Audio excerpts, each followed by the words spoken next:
भगवान हो या ना हो इससे मुझे कोई फर्क नहीं पड़ता। ये तो इंश्योरेंस वालों ने कहा कि भगवान ने तुम्हारी दुकान गिराई है या भगवान की वजह से मेरी दुकान गिरी है, तो मैंने कहा ठीक है, भगवान मुझे उसके पैसे दे दे, केस खत्म। लेकिन भगवान तुम्हारी दुकान क्यों गिराएंगे?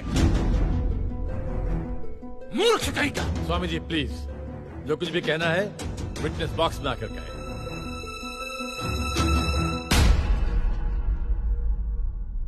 एतस्य पातिकीं क्षम्यताम्, एतस्य पातिकीं क्षम्यताम्। ईश्वर इसके पापों को क्षमा करे। भगवान तुम्हारी दुकान क्यों गिराएंगे?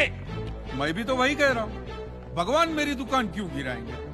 उनको तो बहुत और भी इंपॉर्टेंट काम होते होंगे। तो आप ये इंश्योरेंस वालों से कह के मेरे पैसे दिला दीजिए, बात खत्म हो जाती है। इंश्योरेंस कंपनी भी आपके पैसे क्यों दे? इंश्योरेंस के टर्म्स एंड कंडीशंस पर आपकी साइन है। Exhibit number 1 sir. बस तो मिलोड फिर मुझे भगवान को ही पकड़ना पड़ेगा। तो फिर बुलाइए वो राम जी, शिव जी, गणपति, जिससे भी आपकी पट्टी कीजिए, हड़गुम्बा तांडव बिंडो करके उधर। मूर्ख!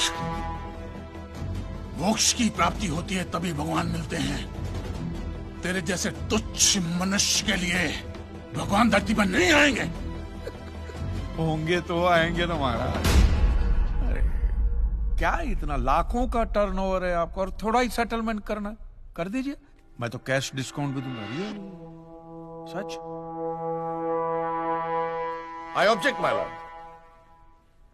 भगवान की सेवा कार्य को धंधा कह रहे मिस्टर कांजी, बिजनेस? हाँ, ये बिजनेस ही है मिलोड, बिल्कुल बिजनेस है ये। किसी भी धर्म स्थल पे जाइए तो सबसे पहले पार्किंग का पैसा दो, फिर वो छोटी लाइन, स्पेशल लाइन में खड़े रहने का पैसा, फिर फूल, चद्दर, कैंडल खरीदने का पैसा, और दान पेटी बिल्कुल मूर्ति के सामने ही रखते, जैसे सर झुका पैसा डालना पड़ता है। और ये लोग तो भगवान के प्रसाद के लड्डू का भी पैसा लेते हैं मिलोड। जिस तरह म्यूजियम में मोम का पुतला दिखाकर पैसे लिए जाते, बस मंदिर में पत्थर का पुतला दिखाकर पैसे ले लेते। और पुजारियों की तो सैलरी भी होती है, इनकी छोटी है, उनकी बड़ी है। और आपको तो इनकम टैक्स में भी बेनिफिट है कि नहीं है? तो फिर इसमें सेवा कहां से है? और मिलोड ये तो ऐसा धंधा है जिसमें कभी भी रिसेशन नहीं आता, नहीं, उल्टा रिसेशन में तो इन लोगों का धंधा डबल हो जाता है। हे भगवान, भाई भगवान, हो भगवान। रिलैक्स। चलो मान लीजिए कि ये लोग धंधा करते हैं, फिर भी आपको पैसा क्यों दे? इंश्योरेंस में आप प्रीमियम भरते, इसलिए आप इंश्योरेंस से पैसे मांग सकते, लेकिन मंदिर वाले आपको पैसा क्यों दे? क्योंकि मैंने इनके मंदिरों में भी प्रीमियम भरे हैं महाशय। What nonsense! ये मुझे विश्वास था, आप मेरी बात का विश्वास नहीं करेंगे, इसलिए मिलोड में सारे प्रूफ साथ लेकर ही आया। ये सब रिसीट मिलोड उस प्रीमियम की है जो मैं पिछले 18 सालों से भरते आ रहा हूं, मेरी वाइफ के कहने की वजह से। ये देखिए, पहला प्रीमियम मैंने भरा था 15 से 1 रुपये का, साउथ में बहुत बड़ा मंदिर है, उसमें मैंने पैसे भरे थे। देखिए, फिर ये देखिए, हर साल 1000 रुपए भर रहा हूं आपके गणपति के स्टॉल में। देखिए, उसे स्टॉल नहीं मंडप कहते हैं। मिलोड वो मेरी सासू माँ बीमार रहती थी, तो मंदिर वालों ने कहा कि 11,000 रुपया दो, पूजा कराओ, फिर देखो। तो पूजा कराई और सासू माँ टपक गई। चलो वो तो अच्छा हो, लेकिन 11,000 भी गए, वो 1 भी रुपया रिफंड का नहीं दिया उन्होंने मुझे। फिर ये देखिए, ये मस्जिद का चंदा, दरगाह की चद्दर, चर्च की कैंडल, फकीर की झोली, बाबा की अगरबत्ती, माँ की चुंदड़ी, टोटल में 10-10.5 लाख रुपया इन सारी दुकानों में भर चुका हूं। बस! क्या दुकान लगा रखा है? इसे मंदिर कहते हैं, मंदिर! और मंदिर में लोग अपने परिवार की शांति और समृद्धि के लिए अपनी इच्छा से पैसा देते हैं। तो मैंने भी मेरे परिवार की शांति और समृद्धि के लिए ही पैसे भरे थे महाराज, कोई गन्ना चूसने के लिए इन्वेस्ट नहीं किए थे।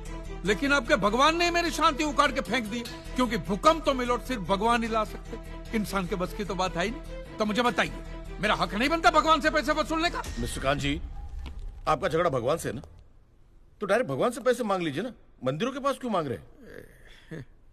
वकील साहब, आपके घर में बिजली या इलेक्ट्रिसिटी कौन सी कंपनी की आती है? रिलायंस की ना। तो घर में जब कभी भी बिजली का प्रॉब्लम होता है तो आप रिलायंस की ऑफिस में ही फोन करेंगे ना, सीधे अनिल अंबानी को तो नहीं बुलाएंगे ना। अनिल भाई आओ लाइट की, अनिल भाई आओ लाइट की। साइलेंस। आप कहना क्या चाहते हैं? What do mean?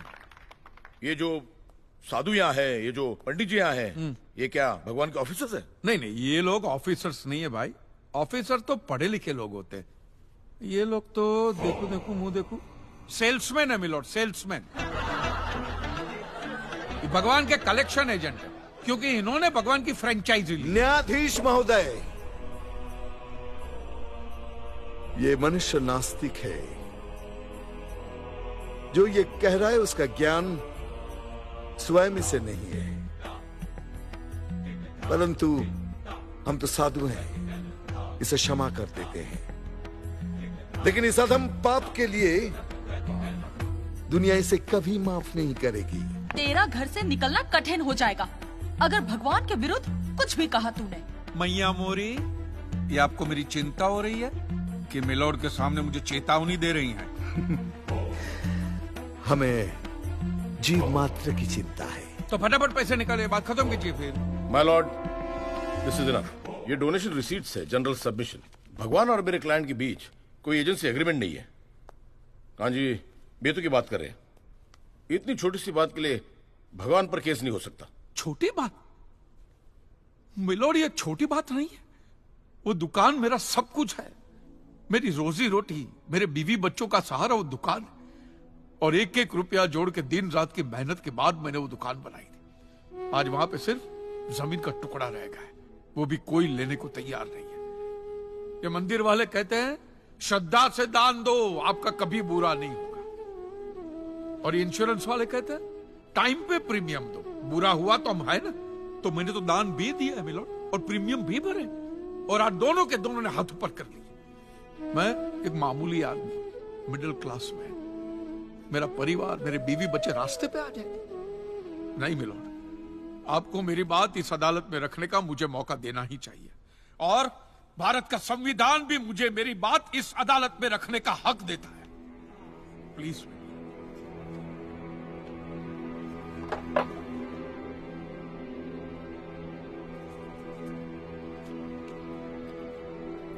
एक मिडिल क्लास बिजनेसमैन के लिए 1 करोड़ रुपए बहुत बड़ी रकम होती है, और खास तौर से सवाल जब उसके सर्वाइवल का हो।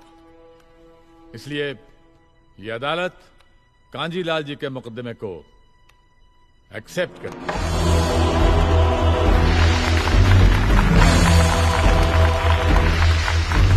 साइलेंस। और सारे एविडेंस और आर्गुमेंट्स को अच्छी तरह एग्जामिन करने के बाद यह फैसला देगी कि मिस्टर कांजीलाल को इनके पैसे मिलेंगे या नहीं। अगर मिलेंगे तो कौन देगा, इंश्योरेंस कंपनी या फिर मंदिर।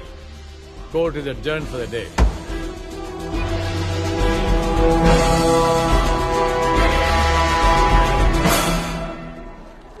रुकिए रुकिए महाराज, अब आप लोगों को जितनी पूजा करनी हो, आरती करनी हो, जितना घंटा हिलाना हो, सब हिला लीजिए। आपके भगवान ने मेरे अकेले की दुकान गिराई है ना, तो अब मैंने अकेले ने उसकी सारी दुकान